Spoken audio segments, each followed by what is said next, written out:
There are series of option open for the law graduates. Instant gratification का time है। हम 30 seconds का reel देखते हैं, हम यूट्यूब वीडियो भी शॉर्ट्स में देखते हैं। हमारा अटेंशन स्पैन जो है वो डिक्रीज होता जा रहा है। पेशेंस, आप जाते हो ना कोर्ट में, आप पूरी मेहनत करते हो, आपको लगता है बेल मिलेगी, नहीं मिलती, आप कहते हैं ऑब्लाइज फाइन, मिल जाए तो भी। मैं उस फील्ड का, उस इंडस्ट्री का, उस सिचुएशन का उस रोल मॉडल देखूं। अगर कहीं आपके दिमाग में ये है कि मुझे जुडिशियल सर्विस में जाना है, तो best practice is you start doing. से ये स्टूडेंट जब आगे लॉयर बनेगा और वही स्टूडेंट जज भी बनेगा और आगे जाके सीनियर लॉयर भी बनेगा, तो क्या एक फंडामेंटल लैकिंग नहीं रह जाएगी उसका? कि पूरा का पूरा एविडेंस एक्ट जो आज की डेट में है, एंशियंट लिटरेचर से कई श्लोक तो हूबहू मिलते हैं। Who is eligible to be witness, who is not, who is eligible to be king, who is not. तो लीगल एप्टीट्यूड और एक क्रिटिकल थिंकिंग, या इसके अलावा क्या स्किल सेट्स हैं जो एक स्टूडेंट को? Professionalism should be in your blood to managing confusion. करो क्या? उसका जवाब है काल, स्थान और परिस्थितियां भविष्य की दिशा को तय करती हैं। आपका इतना वाइड एक्सपीरियंस है सर, 1995 से आप टीचिंग में हैं, उससे पहले आप एयरफोर्स में थे, आप उत्तरांचल यूनिवर्सिटी के प्रो वाइस चांसलर हैं, इतने साल आप डीन रहे। क्या चेंजेस आप देखते हैं सर, जैसे 10 साल पहले के एकेडमिक सेटअप में, एकेडमिक सिनेरियो में या प्रैक्टिस में और आज? There is a lot of difference between student graduating 20 years before and those who are graduating today. The main difference start from the entry of student in law school. In your time, expectation was different. You people, as I remember your batch even, you have your mind that you are going to practice or you are coming to the judicial services, and there were few options open for the law graduate. But now there are series of options open for the law graduates, and indeed it is very difficult for a student to decide where to go at the time of graduating. Not only this, before 10 years the student, they had different mindset about the education institution, about their faculty members, the facilities available, so on and so forth. But now new student, because of lot of awareness and changes taken place world over, they have different mindset and expectation. तो sir मतलब क्या difference है ये, अगर हम समझें तो? जैसे अगर 10 इयर्स पहले या 20 साल पहले, 25 साल पहले जब हमने स्टार्ट किया था और अभी अगर देखेंगे, मतलब व्हाट इज इट, क्या डिफरेंस है, व्हाट आर द फैक्टर्स? क्या एआई का इसमें कितना इन्फ्लुएंस है? 10 साल पहले जब मैं क्लास में जाता था, मेरा बच्चा अटेंटिव होके क्लासेस सुनता था, then they used to prepare notes comes back to me, मैं उन्हें चेक कर रहा हूं, अपने कमेंट्स दे रहा हूं। But this is not the scenario now. Okay, yes, now majority of the student, they are coming in the class, no doubt. Your Bar Council of India has given mandatory attendance. Correct, sir. But fact is that whenever they want to clarify any topic, again they go to YouTube and read. Okay. So, you know, you people, before 20 years, you're going to the different books, referring different books, asking now your faculties, your professors, sir, which book is best in this subject? And you were preparing your notes. Right. But now, the major change which has taken place is that study, knowledge is limited to the YouTube, limited to the AI materials, which may or may not be right. This is the difference. Correct. तो ये चीज़ तो sir हमने भी देखी है कि जैसे इतने सारे इंटर्नशिप्स के लिए स्टूडेंट्स आते हैं हमारी फर्म में, तो what consistently we've seen is that dependency on AI is increasing. तो अभी जो नए स्टूडेंट्स हैं उनके साथ ये बहुत बड़ा चैलेंज है कि वो तो कोई किताब पढ़ ही नहीं रहे हैं, जो उन्हें AI बोल दे रहे हैं वो उसी से प्रोजेक्ट बना रहे हैं, उसी से रिसर्च कर रहे हैं। इवन जैसे जब इंटर्नशिप के लिए भी आते हैं तो वो उसी से रिसर्च करके दे रहे हैं। And AI hallucination is a very very known thing. तो कितने सारे केस लो तो ऐसे भी अभी तक भी AI हेल्यूसिनेट कर देता है जो एग्जिस्ट ही नहीं करते। और students are relying on that and tomorrow they are going to be the lawyers practising in the courts. तो मुझे नहीं समझ में आएगा कि आगे जाके क्या होगा, बिकॉज अगर हेल्यूसिनेट करके लॉ स्टूडेंट अपना पेपर लिख रहा है, वही स्टूडेंट कल को एक ऐसा AI यूज़ करके प्रैक्टिस करेगा जो ऐसा केस लॉ यूज़ होगा जो एग्जिस्ट ही नहीं करता है। तो डेफिनेटली मतलब लिमिटेशंस AI की हैं, बट AI का जो अडेप्टेशन है ग्राउंड लेवल पे, सर जैसे टीचिंग को अगर हम लेकर के देखें तो टीचिंग में AI का कितना इन्फ्लुएंस है आज की डेट में, या क्या क्या चेंज हुआ है, परिवर्तित हुआ है AI के आने के बाद? See, as you said about the students, भाई ये क्यों नहीं समझते कि प्रोफेसर्स भी तो ह्यूमन बीइंग हैं? Correct. When they have available with them ready material, they will also make use of that. Okay, so basically it's So, not just students, yes, even teachers are also now adopting to AI. Of course, but difference is there. Right. Again, difference क्या है? Difference ये है कि when a teacher make use of AI, he is making use for the different purposes. Okay. Making slides, Okay. okay, collecting material. You know, this generation is very lucky because if you want to know about any concept, they can have on a single clip entire etymology of the subject. Correct. वो कहाँ से आया, कैसे develop हुआ, who has given, what are the leading cases about that. So taking that, professors are also making use of that. It's not bad. Even if when we are writing paper and we have to give कि what AI we have used and for what purpose. अच्छा, ये declaration देना पड़ता है? Yes, of course. Okay okay, Of course. So this is what. Right. तो ये तो एक नया एस्पेक्ट है सर, जो मैंने कभी सोचा नहीं था कि टीचर्स भी AI को यूज़ करेंगे।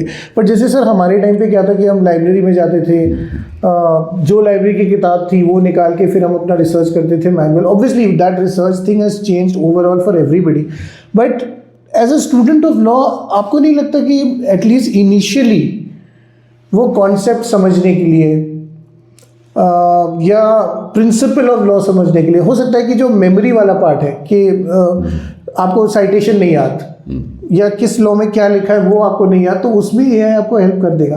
बट जब तक कॉन्सेप्ट ही हम नहीं समझेंगे या हमारी डिपेंडेंसी शुरू से ही बहुत ज़्यादा हो गई AI पे कि हमने कभी कॉन्सेप्ट समझा ही नहीं, तो फिर मतलब आपके हिसाब से ये स्टूडेंट जब आगे लॉयर बनेगा और वही स्टूडेंट जज भी बनेगा और आगे जाके सीनियर लॉयर भी बनेगा, तो क्या एक फंडामेंटल लैकिंग नहीं रह जाएगी उसके कॉन्सेप्ट्स में या कॉन्सेप्ट बेस में? देखो, अगर अमन आप मुझे पर्सनली इस बात पे पूछो तो मैं उस जनरेशन को बिलोंग करता हूँ। उदाहरण दे रहा हूँ यहाँ पे, हमने कैलकुलेटर को मनुष्य के जीवन में आते हुए देखा है। Right. When I was in Indian air force, it's around in 80s, so first calculator हमारे यहाँ आया। Before that we were doing manually all totalling this side that side, and you know we were so perfect in that, calculation accurate. But when this calculator came, of course that was the manual calculators, just like a typing machine, टक टक करते, but accurate question totaling was being given. Right. So my entire team, we used to give one return to the air headquarter on 31st of every last working day. So we were totaling with the manually earlier, but when calculator came, like you are doing your work with calculator, I was keep sitting quiet, उन्होंने कहा calculator खाली होगा तब मैं काम करूँगा। Okay. तो अब मैं जो देख रहा हूँ कि जो करंट जनरेशन है वो एक लाइन भी विदाउट कैलकुलेटर टोटल नहीं कर सकती। हाँ, करेक्ट सर। आप मुझे देंगे तो I can 25 line I can even total today. अब सवाल ये आता है कि कहां तक इसने नुकसान किया? नहीं, मैं इसको इस रूप में नहीं देखता हूं। आज की डेट में कैलकुलेटर हमारा साथी बन गया है और हर कोई इसे यूज कर रहा है। आज किसी की जबान पे ये नहीं है कि मुझे टोटलिंग नहीं आती। अरे आए क्यों? यू हैव, जरूरत ही नहीं है। यस। तो एक बात ध्यान रखना, और मैं कभी कभी आपको क्लासेज में भी ये बातें बताते रहा हूं, time, place and circumstances decide future course of action. काल, स्थान और परिस्थितियां भविष्य की दिशा को तय करती हैं। Today we are standing at a juncture when there is a lot of competition in the profession. So you must avail all the facilities available with you. Only thing, you must not be under control of AI, but AI should be under your control. Right, sir. Right, sir. I think that is. This is my point. Sir, जो आपने ये 3 factors बताए, यही चीज़ मैं इसी पे elaborate करना चाहूँगा कि जब स्टूडेंट एक एंटर करता है एक कॉलेज में, एक यूनिवर्सिटी में, उसके दिमाग में भी बहुत अनसर्टेनिटी रहती है कि मैं क्या प्रोफेशन चूज़ करूँ। मैं मतलब उसके माइंड में कुछ होता है। जैसे हमारे टाइम में 2 ही ऑप्शन होते थे, या तो आप वकील बन सकते हो या आप जज बन सकते हो। पर जैसे अभी शुरू में आपने बताया कि बहुत सारे ऑप्शंस हो सकते हैं, तो बहुत सारे ऑप्शन में जब एक स्टूडेंट आता है तो एक यूनिवर्सिटी चूज़ करता है, कॉलेज चूज़ करता है या कोर्स चूज़ करता है। क्या होना चाहिए उसके दिमाग में कि भाई मुझे किस डायरेक्शन में जाना है और किस बेसिस पे उसको वो चुनाव करना चाहिए? बिकॉज किसी के लिए कोई चीज़ बेटर हो सकती है, किसी हो सकता है मेरे लिए एक्स कॉलेज बेटर हो, एक्स यूनिवर्सिटी बेटर हो या एक्स कोर्स बेटर हो। और कोर्सेज में भी अब इतना, जैसे 5 ईयर कोर्सेज में भी इतनी चॉइस हो गई है सर कि BBA के साथ आप कर सकते हो, आप मेरे ख्याल से बीकॉम है, बीकॉम के साथ कर सकते हो। अभी मैंने सुना कि BSc LLB भी है। even the courses are coming with forensic BSc also. हाँ, फोरेंसिक, ये सब BSc LLB मैंने सुना। तो मतलब एक स्टूडेंट के दिमाग में इतनी सारी मतलब 12वीं जिसने पास की है तो उसके दिमाग में इतने सारे डाउट, और एक ना एक बार हर बच्चे के, इवन मैं तो कहता हूं माँ बाप के भी दिमाग में ये रहता है कि जब बच्चा 12th पास करता है उसके बाद वो कहाँ जाए। अरे छोड़ो, लॉ में इतने सारे हैं। पहले तो ये देखिए कि जो स्टूडेंट है, जो बच्चा 12th पास कर रहा है, वो इतना कंफ्यूज है ना मन, कि कुछ लोग कहते हैं उसको कि साहब इंजीनियरिंग इज द बेस्ट, चले जाओ। कोई कहेगा लॉ तो ऐसा प्रोफेशन है, 100% प्लेसमेंट। तो मतलब वो बड़ा कंफ्यूज हो जाता है। और मैं यहाँ पे अपने स्टूडेंट को एक टूल देता हूँ हमेशा, कि किस तरीके से आप इस सिचुएशन से बाहर आ सकते हैं। इवन लाइफ में भी कभी आप ऐसे मोड पे फंस जाएं कि कहाँ जाना है, दुविधा में फंस जाए, कहाँ जाना है कहाँ नहीं जाना है। तो देखो, इसमें ना एक हमारा एंशिएंट इंडियन लिटरेचर की एक कोट मिलती है। उसमें कहा गया है, different are the Vedas, so are smritis. ये सब लॉ से रिलेटेड है। There is not even a single sage whose views are not divergent with the other. Essence of dharma is very difficult to know. Dharma means law. What is right, what is wrong. Very difficult to know. तो man is in confusion. करो क्या? उसका जवाब है right path is that which is followed by the virtuous man. अब आपको अपनी energy ना प्रोफेशन पे नहीं लगानी है, आपको लगानी है who is the virtuous man. बुद्धिजीवियों ने जो रास्ता अपना, अब बुद्धिजीवी है कौन, यहां आपके सवाल का जवाब मिलेगा।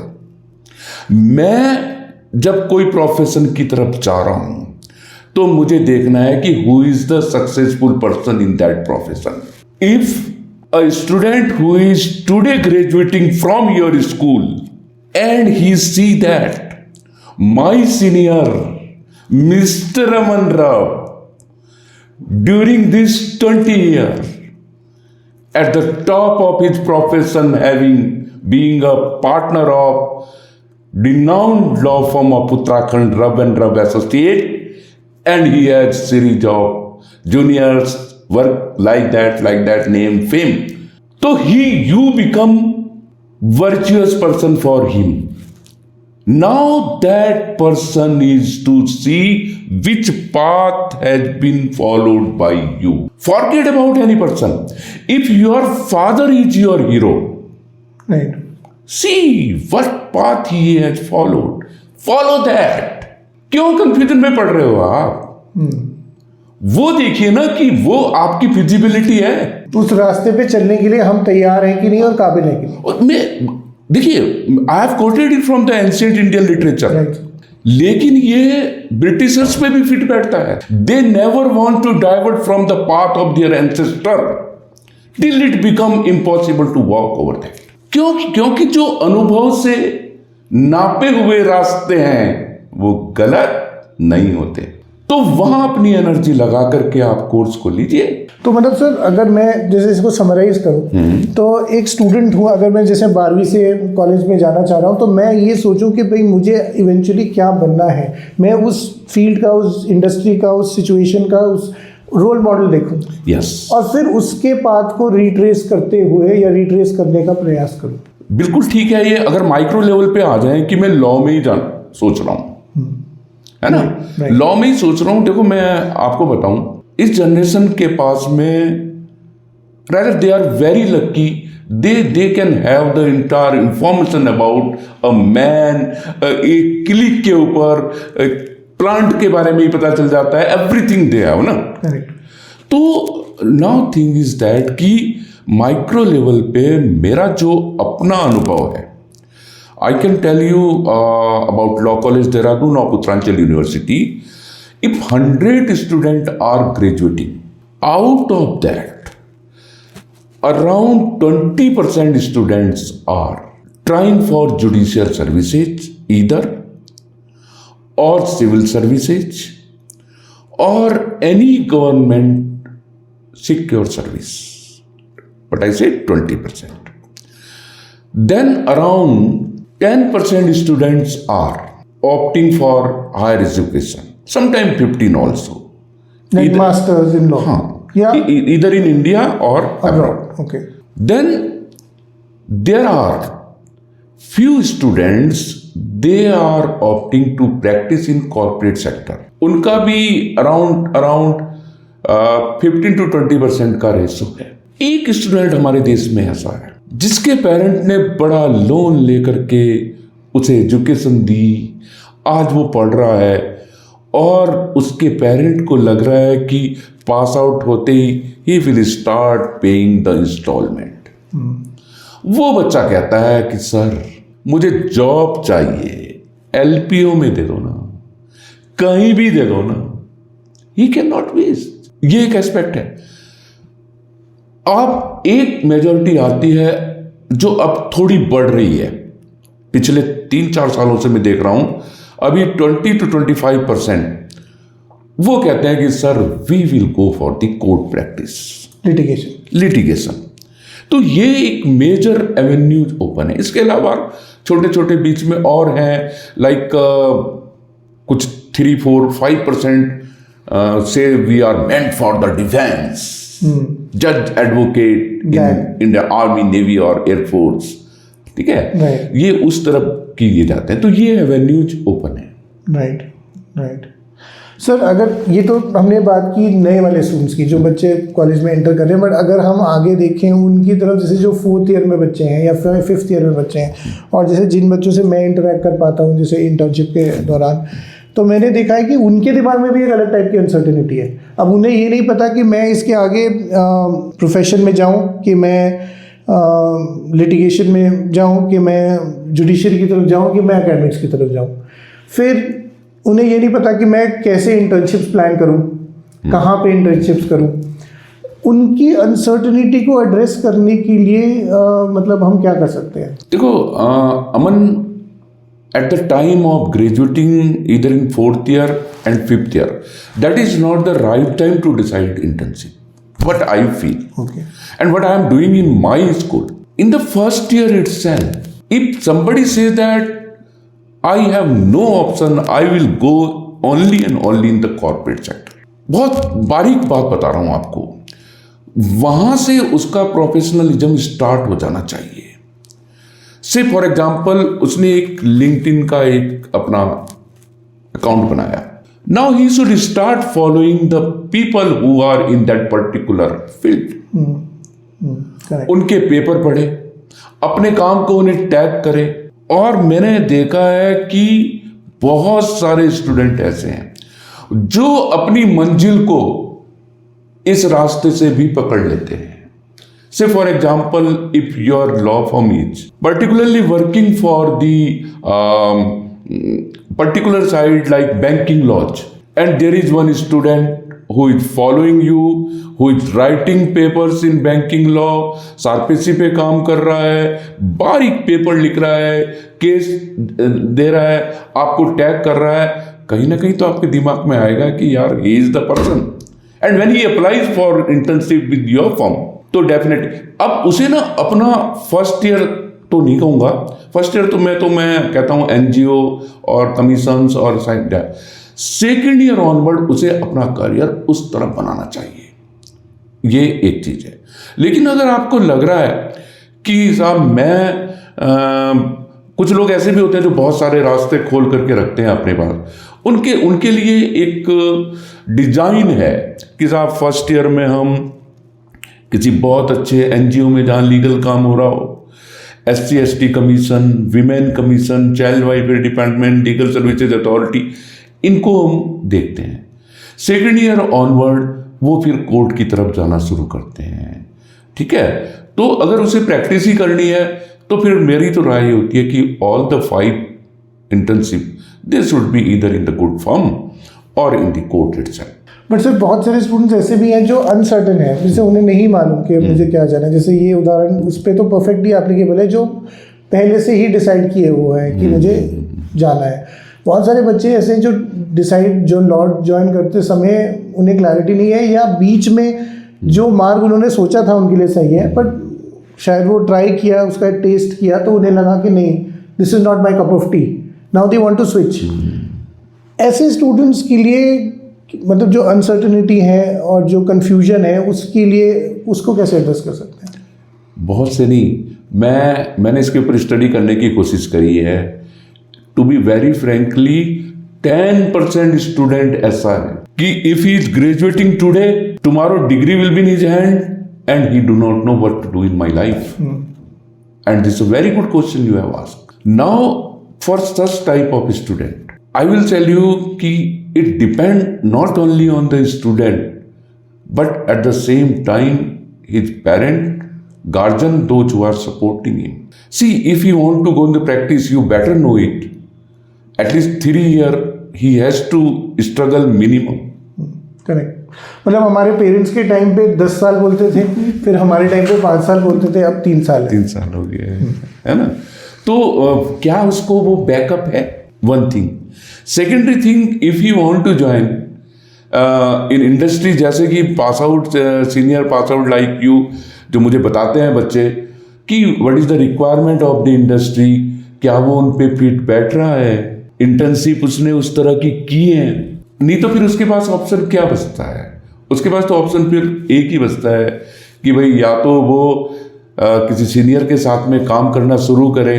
ठीक है. और अच्छी बात यह है कि अभी तो seniors like you people are paying at least basic substitution to them, they can survive in the law form. तो फिर उसे अपना रास्ता निकालना पड़ेगा अकॉर्डिंग टू द सर्कमस्टांसेस. अगर कहीं आपके दिमाग में ये है कि मुझे जुडिशियल सर्विस में जाना है, तो best practice as you start doing. Instant gratification का टाइम है. हम 30 सेकेंड्स का रील देखते हैं, हम यूट्यूब वीडियो भी एक भी शॉर्ट्स में देखते हैं. हमारा अटेंशन स्पैन जो है वो डिक्रीज होता जा रहा है. पेशेंस. आप जाते हो ना कोर्ट में, आप पूरी मेहनत करते हो, आपको लगता है बेल मिलेगी, नहीं मिलती, आप कहते हैं ऑब्लाइक माइंड, मिल जाए तो भी. तो लीगल एप्टीट्यूड और एक क्रिटिकल थिंकिंग. या इसके अलावा क्या स्किल सेट्स हैं जो एक स्टूडेंट को कि पूरा का पूरा एविडेंस है जो आज की डेट में है. एंशिएंट लिटरेचर से कई श्लोक तो हूबहू मिलते हैं. Who is eligible to be witness, who is not, who is eligible to be king, who is not. professionalism should be in your blood.